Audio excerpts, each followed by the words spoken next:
Assalamualaikum warahmatullahi wabarakatuh. Nama saya Siti Istiqomah, NPM 1804300135. Saya dari mahasiswa Ilmu Komunikasi UPN Veteran Jawa Timur. Dosen pengampu mata kuliah metode riset kuantitatif yaitu Bapak Sugeng Puji Laksono. Saya di sini ingin mereview sedikit tentang apa itu hipotesis dan jenis-jenis hipotesis. Istilah hipotesis berasal dari kata hipo dan tesis. Hipo berarti kurang dari, sedangkan tesis berarti pendapat. Jadi, hipotesis adalah suatu pendapat atau kesimpulan yang sifatnya masih sementara, belum benar-benar berstatus sebagai suatu tesis atau pendapat yang benar.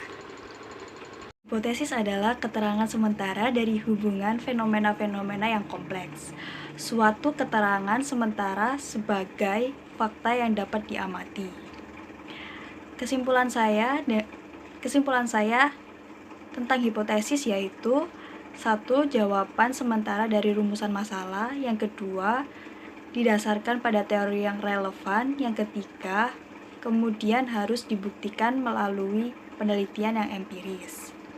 Menurut Nazir, hipotesis yang baik mempunyai ciri-ciri sebagai berikut. Yang pertama yaitu hipotesis harus menyatakan hubungan. Yang kedua, hipotesis harus sesuai dengan fakta. Yang ketiga, hipotesis harus berhubungan dengan ilmu dan perkembangan ilmu pengetahuan. Yang keempat, hipotesis harus dapat diuji. Yang kelima, hipotesis harus sederhana. Dan yang terakhir yaitu hipotesis harus bisa menerangkan fakta. Ada 3 jenis hipotesis, yaitu jenis hipotesis. Jenis hipotesis dibagi menjadi 3, yaitu hipotesis statistik, memiliki hipotesis nihil, dan hipotesis alternatif kerja, yaitu hipotesis terarah dan hipotesis tak terarah. Lalu hipotesis penelitian dibagi menjadi 3, hipotesis deskriptif, komparatif, dan asosiatif. Lalu hipotesis proses pemikiran memiliki hipotesis induktif dan hipotesis deduktif. Hipotesis statistik meliputi hipotesis nul dan hipotesis kerja atau H1, atau bisa disebut H alternatif. Hipotesis nul adalah hipotesis yang menyatakan tidak adanya hubungan antara variabel independen dan variabel dependen. Artinya, dalam rumusan hipotesis yang diuji adalah ketidakbenaran variabel X yang mempengaruhi variabel Y, disebut hipotesis nul, karena keberadaannya tidak ada dan tidak ada pengaruhnya. Contoh dari hipotesis nul. Contoh judulnya yaitu pengaruh iklan kosmetik Pond's di televisi terhadap minat beli remaja wanita di Kecamatan Waru, Sidoarjo. Jadi, hipotesis H0-nya yaitu tidak ada pengaruh iklan kosmetik Pond's di televisi terhadap minat beli remaja wanita di Kecamatan Waru, Sidoarjo. Contoh kedua dari H0 yaitu judulnya, hubungan antara motivasi kerja dengan kepuasan kerja karyawan pada PT Paragon. Lalu H0-nya yaitu tidak ada hubungan antara motivasi kerja dengan kepuasan kerja karyawan pada PT Paragon. H1 atau hipotesis kerja. Disebut juga hipotesis alternatif atau HA. Adalah hipotesis yang menyatukan adanya hubungan antara variabel independen dan variabel dependen yang diteliti. Hasil perhitungan H1 tersebut akan digunakan sebagai dasar pencarian data penelitian. Hipotesis alternatif merupakan pernyataan operasional hipotesis penelitian. Hipotesis kerja ini terdiri dari 2, yaitu hipotesis terarah dan hipotesis tak terarah. Terarah adalah hipotesis yang diajukan oleh peneliti di mana peneliti sudah merumuskan dengan tegas yang menyatakan bahwa variabel independen memang sudah diprediksi berpengaruh terhadap variabel dependen. Contoh judul dari hipotesis terarah. Pengaruh tagline gratis ongkir Shopee terhadap keputusan belanja online remaja wanita di Kecamatan Sedati, Sidoarjo. H1-nya yaitu ada pengaruh tagline gratis ongkir Shopee terhadap keputusan belanja online remaja wanita di Kecamatan Sedati, Sidoarjo.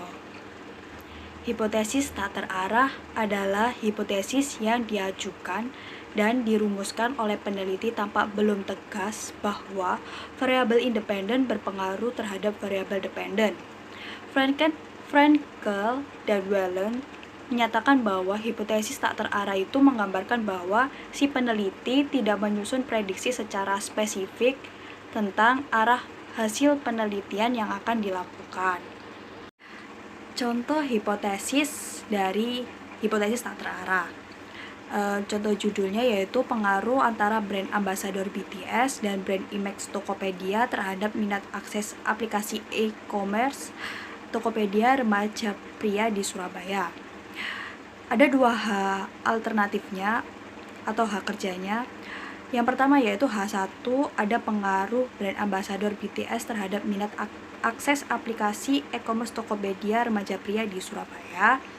Yang kedua yaitu H1 yang kedua yaitu ada pengaruh brand image terhadap minat akses aplikasi e-commerce Tokopedia remaja pria di Surabaya.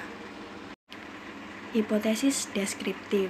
Hipotesis deskriptif adalah suatu hipotesis yang bersifat dugaan terhadap nilai satu variabel dalam satu sampel, walaupun di dalamnya bisa terdapat beberapa kategori, atau jawaban sementara terhadap masalah deskriptif yang berkenaan dengan variabel mandiri. Sugiono 2013. Hipotesis komparatif.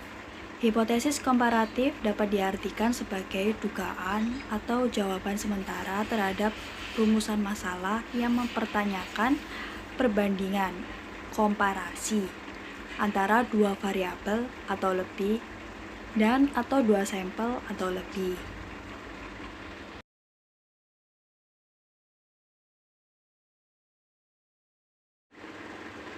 Hipotesis asosiatif dapat diartikan sebagai dugaan atau jawaban sementara terhadap rumusan masalah yang mempertanyakan hubungan antara dua variabel penelitian. Hipotesis asosiatif adalah dugaan terhadap hubungan antara dua variabel atau lebih.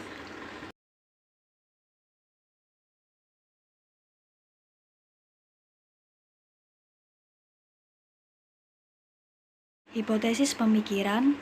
Hipotesis pemikiran meliputi hipotesis induktif dan deduktif. Hipotesis ini sama dengan cara perumusan hipotesis, yaitu berdasarkan fakta dan teori.